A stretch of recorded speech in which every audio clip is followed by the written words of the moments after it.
you are studying about the Himalayan animals. So here are some of the pictures. For example, this is jackrabbit. This is jackrabbit. Then you can see the red panda. Are you seeing? Ishani बताओ बच्चे, तुम लोग को दिख रहा है ना? Red panda पहले भी देखे होंगे, लेकिन फिर भी हमें याद दिलाने के लिए तुम लोग को दिखा दे रहे हैं। ये देखो हिमालयन रीजन में एक हिमालयन वल्चर, ये देखो हिमालयन वल्चर, ठीक है। और ब्राउन बियर देखो, this is brown bear, this is also Himalayan animal, brown bear, and this is भरल। This type of horn, curved and thick horn are there in this type of species that is known as bharal. B-H-A-R-A-L, bharal. Spelling is mistake here. Then you can see brown bear and bharal you have seen. Now come to the next one. This is snow leopard. This leopard of the Himalayan region looks like this. You have seen many leopards, but the Himalayan leopards are of this look. They are more furry. They are thick also. Good morning, ma'am. Good afternoon, ma'am. Good afternoon. White fur, with white fur. Okay. How many participants just now? 18 only. Okay. Then you can see one more picture. This is the picture of yak. Y-A-K, yak. Many of you have visited Sikkim, Gangtok, and you must have seen this animal in some higher reaches from Gangtok. Gangtok से थोड़ी और ऊंचाई पे जाने पे ये animal बहुत दिखाई देता है। इसके ऊपर लोग टूरिस्ट लोग सवारी करते हैं, घूमते हैं, है ना। ये बहुत बड़ा सा बिग साइज एनिमल होता है, फर इतना ज्यादा होता है याक, है ना। तो ये कुछ एग्जांपल हो गए कि हिमालयन एनिमल्स किस तरह के होते हैं। Variety of monkeys are also there. Variety of monkeys are also found in Himalayan reason.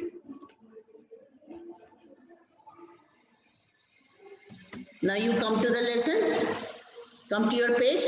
Today you shall start from here, mangrove forest. What type of forest is this? This forest is also evergreen forest, but there is a difference that these forests are found in the coastal areas where there is lot of water, because in coastal areas river water is also draining into the sea, and there is lot of sea water also, and sea waves are coming and tides are coming on the coastal part. So there is abundance of water in the coastal area. Where there is abundance of water, this type of forest grows, which is known as mangrove forest. You are seeing this picture. In mangrove forest, the roots are above the upper parts of roots are above the surface of the water and the mud, है ना।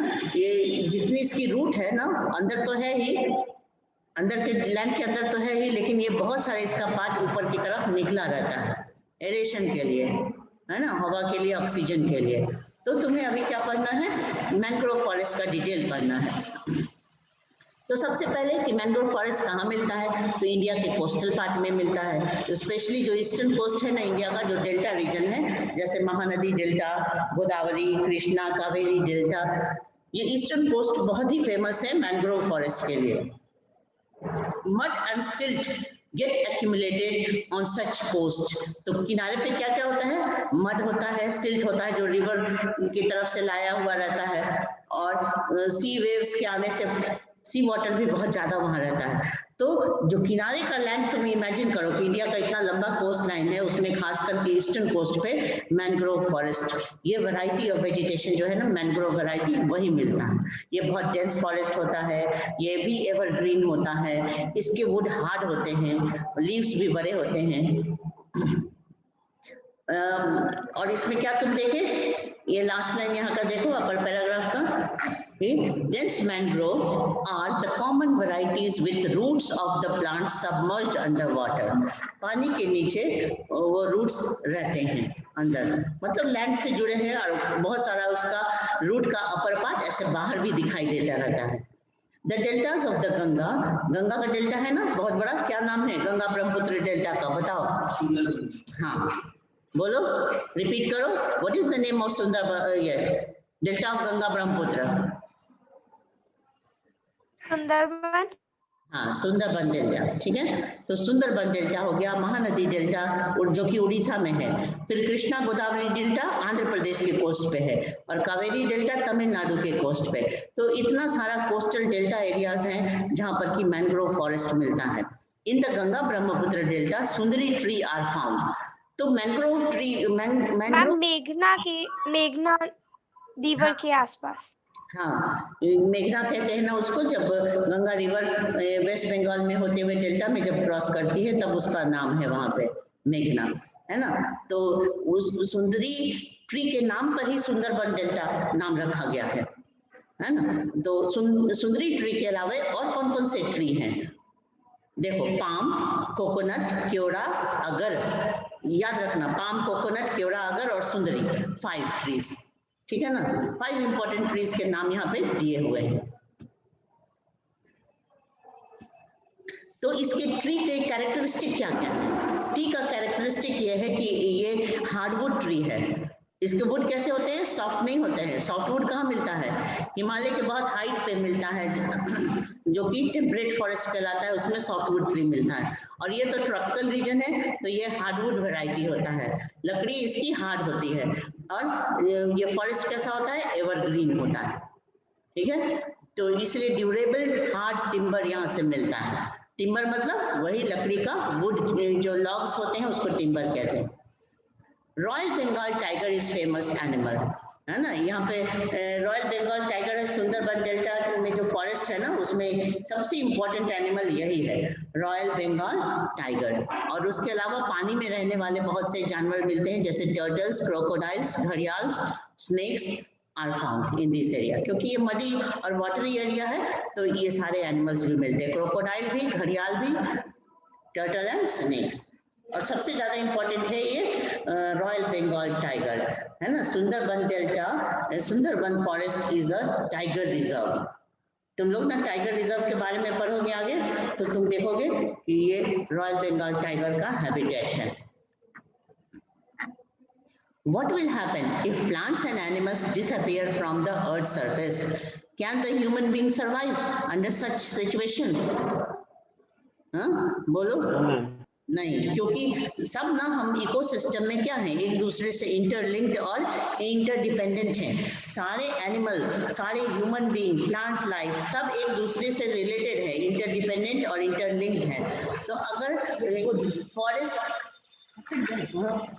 Forest और ये नहीं रहेगा ना animal, तो human being भी नहीं सर्वाइव करेंगे, क्योंकि ये तो एक इकोसिस्टम में इंटरडिपेंडेंसी है और फूड चेन भी है, तो इसके बिना कोई सर्वाइव नहीं कर सकता है।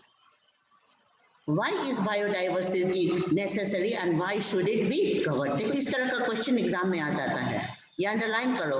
Why is biodiversity necessary and why should it be conserved? तो ये तो बिल्कुल अपने से लिखने लायक आंसर है, अपना दिमाग लगाओ और अब खुद से आंसर लिखो कि बायोडाइवर्सिटी रहेगी तभी तो सारे तरह के लिविंग ऑर्गेनिज्म रहेंगे, जैसे प्लांट लाइफ भी रहेगा, herbivorous, carnivorous animals, human being सब रहेंगे, और ये एक इकोसिस्टम मेंटेन होता है। और इकोसिस्टम जब तक मेंटेन नहीं होगा तब हमारा तब तक सर्वाइवल नहीं हो सकता है। तो ये इसमें तुम अपने मन से इस तरह के आंसर को हैंडल करो। और एग्जाम में ना बहुत ज्यादा बुक का मटेरियल, आजकल का जो ट्रेंड देख रहे हैं, बहुत ज्यादा बुकिश सब्जेक्ट मैटर नहीं आता है, कुछ इस तरह के क्वेश्चन आ जाते हैं कि जो तुम अपने नॉलेज से उसको लिख सको। अब नेक्स्ट पेज में आ जाओ। ये देख रहे हो medicinal plants. India has been very famous for medicinal plants because India has variety of plant life, right from tropical to tundra type of climate is available in India, है ना। India में कितना वैरायटी है? पूरी दुनिया में जितना variety मिलता है लगभग उतना ही इंडिया में भी मिलता है। क्यों? क्योंकि यहाँ का ट्रॉपिकल क्लाइमेट से लेकर के और हिमालय के अल्टीट्यूड में देखें तो एकदम कोल्ड क्लाइमेट तक है, तो इसलिए यहाँ वैरायटी ऑफ प्लांट्स जो है मिलते हैं। तो वैरायटी ऑफ प्लांट्स में जो है ना हर्ब्स और स्पाइसेस ये बड़ा इंपॉर्टेंस रखते हैं।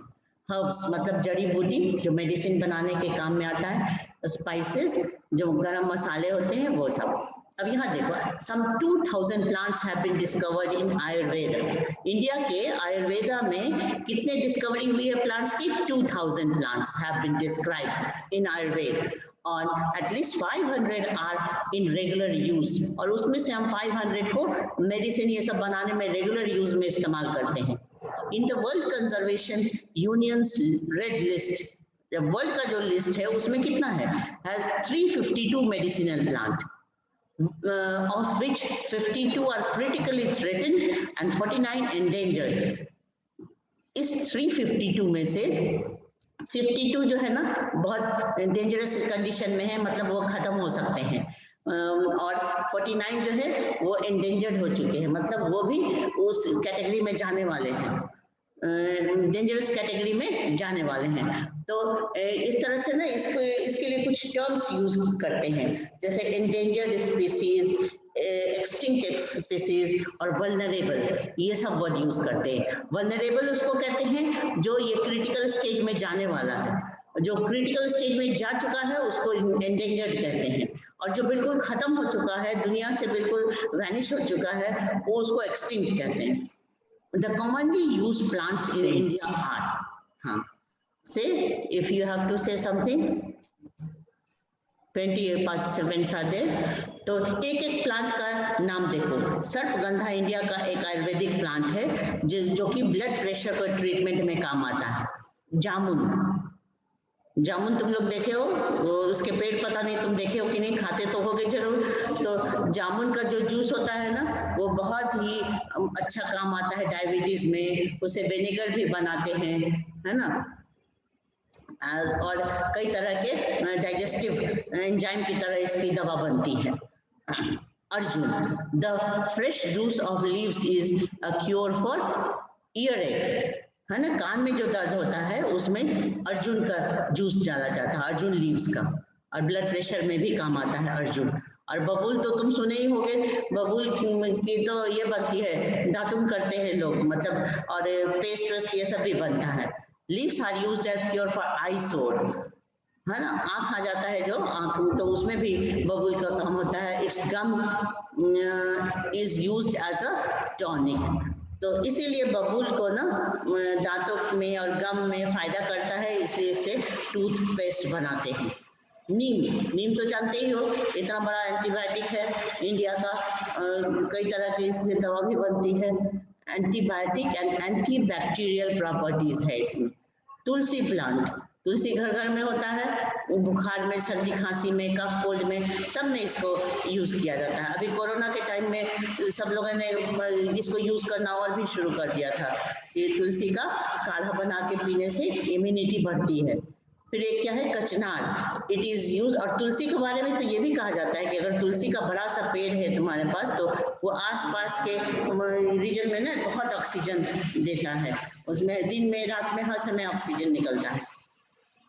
Is use to cure asthma, कचनार ये भी एक फूल का ये है, क्लाइंबर टाइप का ट्री है, तो वो आस्थमा और अल्सर में इससे दवा बनती है।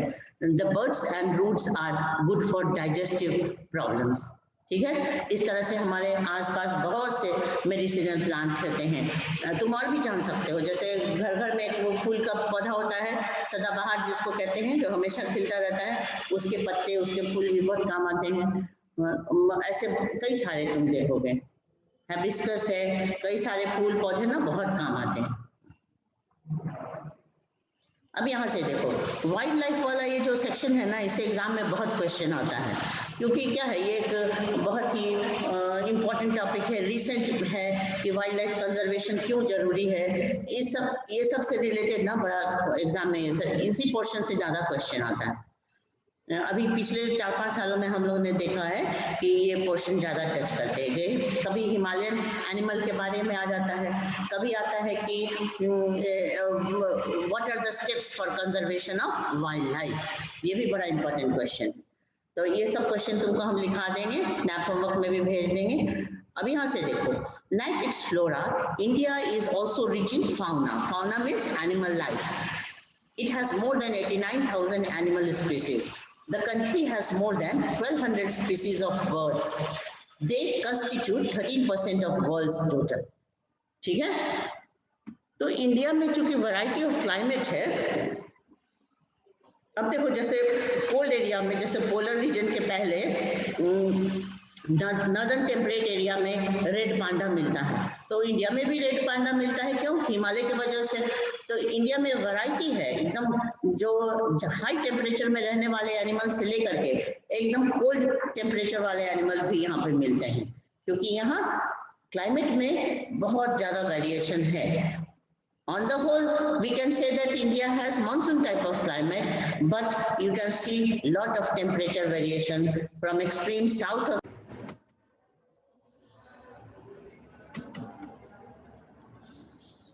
and are you seeing this page? There are 2,500 species of fish. Fish का भी वैरायटी है। क्यों फिश का वैरायटी है बताओ? क्योंकि यहाँ पे फ्रेश वाटर भी है और सॉल्टी वाटर भी है, दोनों तरह के पानी है। इंडिया तीन तरफ से पानी से ही, सी वाटर से ही घिरा हुआ है, और रिवर्स भी बहुत ज्यादा है, लेक्स हैं, कैनाल्स है, बहुत पॉन्ड्स है, तो इसलिए variety of fish are found here.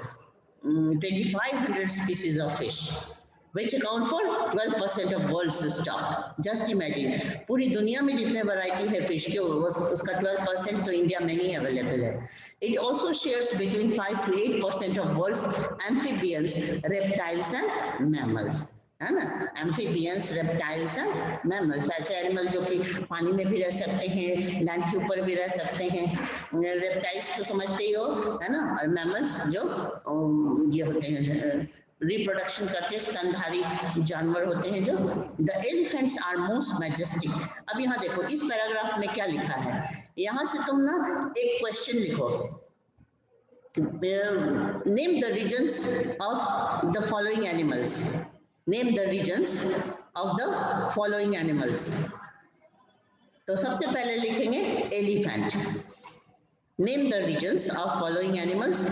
शुरुआत में लिखेंगे एलिफेंट। तो एलिफेंट कहाँ कहाँ मिलते हैं?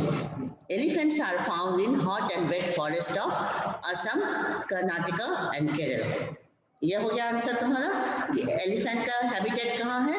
Hot and wet forest. Hot and wet मतलब जो कि ट्रॉपिकल एवरग्रीन फॉरेस्ट है, उसी को कहते हैं hot and wet forest of Assam, Karnataka and Kerala.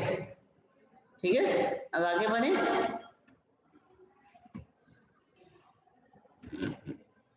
Next, one horn rhinoceros. One horn rhinoceros का प्लेस कहाँ है? इंडिया के किस भाग में ज्यादा मिलते हैं? तो लिखो, they live in swampy and marshy lands of Assam and West Bengal. One horn rhinoceros lives in swampy and marshy lands of Assam and Bengal. यहाँ तुम ऐसे तेजी से लिखते चलो या यहाँ पे अंडरलाइन कर लो। फिर third, number 3,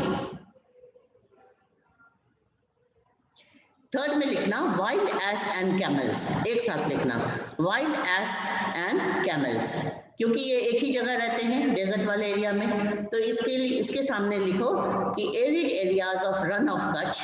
run of Kutch Gujarat का हिस्सा हो गया। Rann of Kutch and Thar desert are the habitat of wild ass and camels.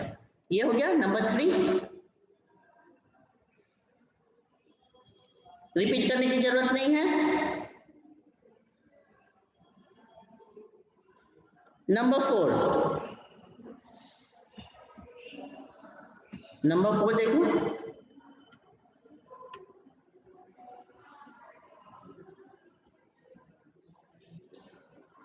यहाँ से लिखो number 4।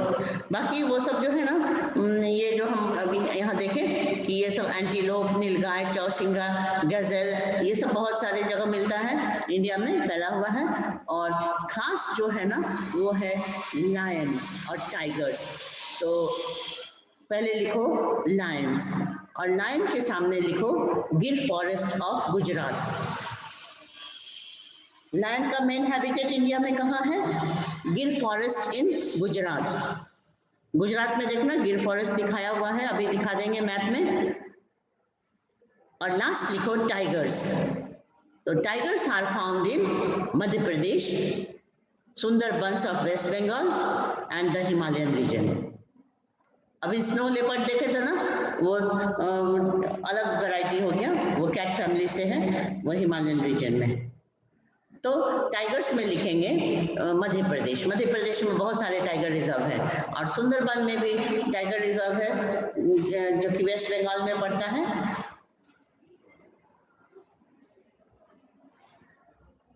Do you know the Gir forest is the last remaining habitat of Asiatic lion? समझ गए? एशियाटिक लायन का ये अंतिम हैबिटेट है, लास्ट हैबिटेट है, इसलिए इसको बहुत कंजर्वेशन के साथ रखा गया है। बहुत सारे लायन का नंबर है यहाँ पे।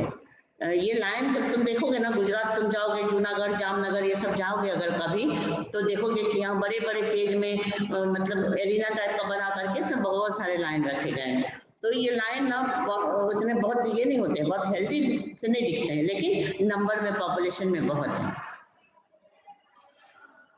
तो इसको एकदम कंजर्वेशन के साथ, प्रोटेक्शन के साथ रखा गया है ताकि ये खत्म ना हो। जैसे चीता कैसे एक्सटिंक्ट हो गया, इंडिया से चीता एक्सटिंक्ट हो गया ना, अब सिर्फ ईरान की तरफ थोड़ा चीता बचा हुआ है और अफ्रीका ये सब में होगा, लेकिन एशिया से चीता बिल्कुल एक्सटिंक्ट हो गया ईरान को छोड़ के। क्यों एक्सटिंक्ट हो गया? क्योंकि चीता को लोग ना पालतू बना के रखने लगे थे और उससे हंटिंग में हेल्प लेते थे चीता से, और चीता को बहुत कैप्टिविटी में रखते थे, और ऐसे करते हंटिंग करते करते ब्रिटिश टाइम से बहुत हंटिंग होती थी, और रजवाड़ा फैमिली जो था ना, वो बहुत चीता को कैप्चर करके रखते थे वो अपने अपने महल में, और उनका वो शान होता था कि हमारे पास इतना चीता है, और उसको वो हंटिंग के दौरान यूज करते थे। तो कैप्टिविटी में चीता का ना रिप्रोडक्शन बिल्कुल भी नहीं होता है। तो ऐसे करते करते चीता बिल्कुल ये हो गया, एक्सटिंक्ट हो गया इंडिया से। बात चलती है कि चीता को फिर से कैसे इंडिया में सरवाइव किया जाए, उसको फिर से कैसे उसके पॉपुलेशन को बढ़ाया जाए।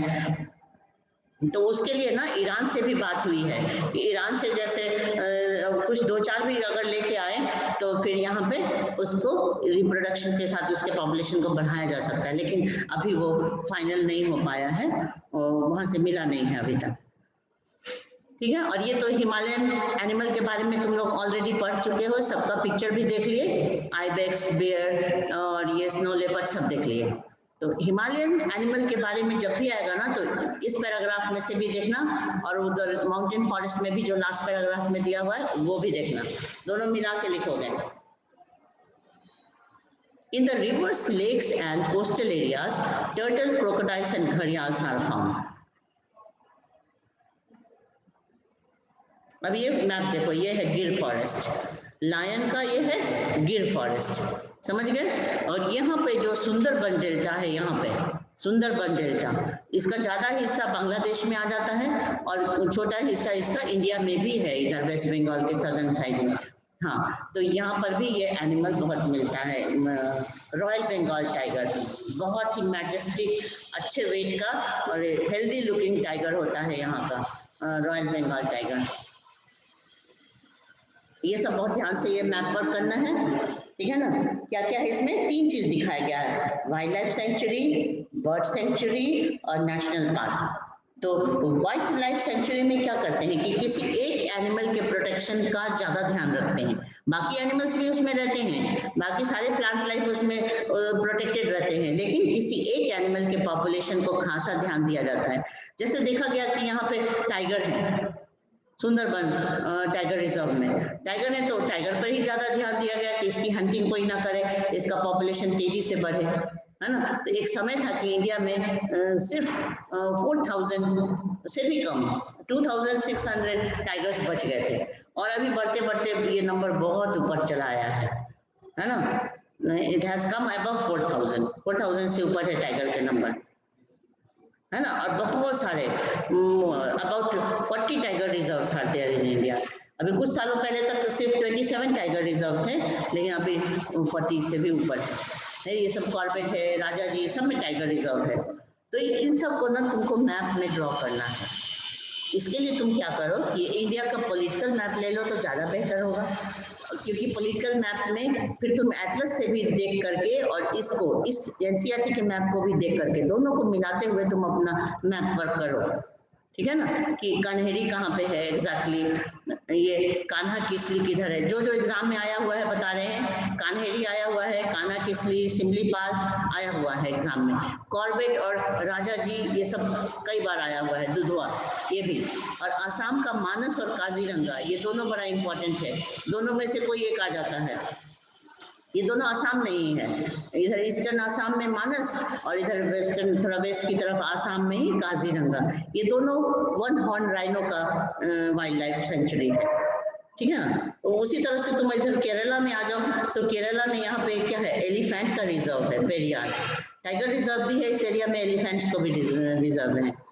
तो स्टार्ट से जो दिखाया गया है वो बर्ड सेंचुरी है, ये देखो है ना, क्या नाम है, रंगनाथी 2। तो ये सबको ना बढ़िया से स्टडी करने के लिए तुम दो काम करो, एक तो तुम पॉलिटिकल मैप लो इंडिया का, पॉलिटिकल मैप, और दूसरी बात कि एटलस लेकर के बैठो, तो तुमको स्टेट के हिसाब से इनका सही लोकेशन पता चलेगा, ठीक है ना। तो तुमको एक अगला काम यही करना है कि मैप वर्क अच्छे से करना है।